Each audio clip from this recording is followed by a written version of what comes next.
So in this video I'm going to look at the different Bible verses that speak of the four corners of the earth.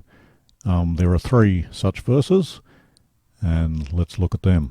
So the first one's in Isaiah. The first one's in Isaiah 11:12, but I will read both verses 11 and 12.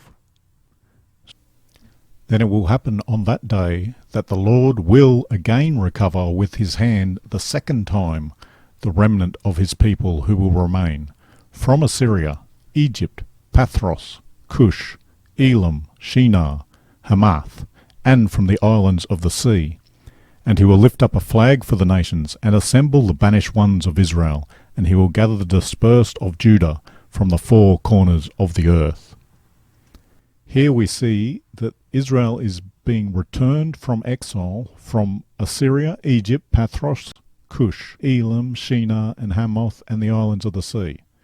So that's 8 locations, but it says from the four corners of the earth. So clearly again, four corners is not literal. The second passage is from Revelation 7 verse 1. After this I saw 4 angels standing at the four corners of the earth, holding back the 4 winds of the earth, so that no wind would blow on the earth, or on the sea, or on any tree. Revelation 7 verse 1.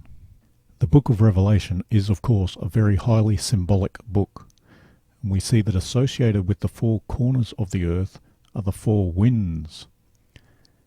In Mark 13 verse 27, Jesus, talking about his second coming, says, "And then he will send forth the angels, and will gather together his elect from the 4 winds, from the end of the earth to the end of heaven."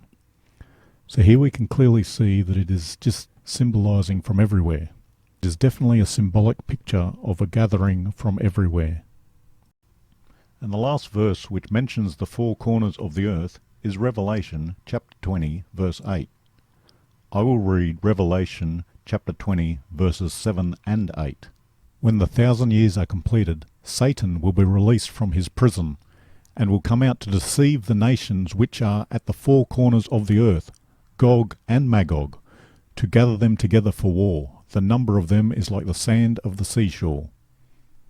So you see he's deceiving the nations which are at the 4 corners of the earth. And these nations are Gog and Magog, so there's 2 nations and yet there's 4 corners. So again, can't be literal. Book of Revelation, highly symbolic book.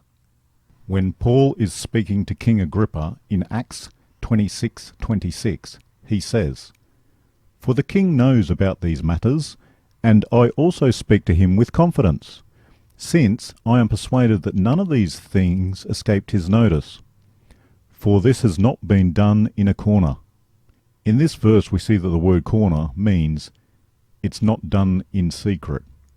The king has noticed it. It's something that would be seen and obvious. So corner here is just hidden or far away or something along those kind of lines. So when it's talking about the 4 corners of the earth in the book of Revelation, it just means that these nations are far away. They're coming from everywhere, all directions, something along those lines. Clearly doesn't mean that we're on a flat rectangular earth.